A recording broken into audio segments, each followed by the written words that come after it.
Well, moving on, New Zealand Prime Minister Christopher Luxon held bilateral talks with India's Prime Minister Narendra Modi at the Hyderabad House in New Delhi. The bilateral partnership and building a free trade agreement were the focus of discussions. Boosting bilateral trade features prominently on the visiting PM's agenda.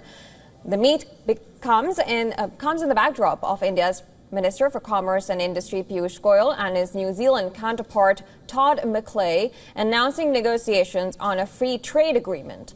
Prime Minister Luxon also paid tributes to Mahatma Gandhi at Rajghat. The New Zealand Prime Minister had met India's External Affairs Minister S. Jaishankar soon after reaching New Delhi on Sunday. The duo discussed a shared goal of stable, secure and prosperous Indo-Pacific. Bilateral trade between India and New Zealand crossed the $1 billion mark in recent years. The New Zealand Prime Minister will leave for Mumbai later today to meet Maharashtra's Chief Minister Devendra Fadnavis. He will also interact with Indian business leaders and representatives from various sectors. Now, Prime Minister Luxon leaves for New Zealand on Thursday. And for more details, our assistant editor of Foreign Affairs, Siddhant Sibal, sent us this report from New Delhi.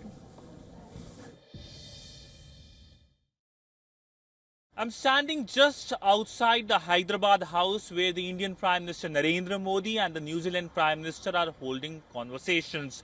Now, the visit of the New Zealand Prime Minister to India focuses on free trade agreement. In fact, the announcement has already been made of how both sides will work towards a free trade agreement, and also when it comes to how New Zealand plans to diversify its relationships amidst increased concerns and engagement by China in the Pacific.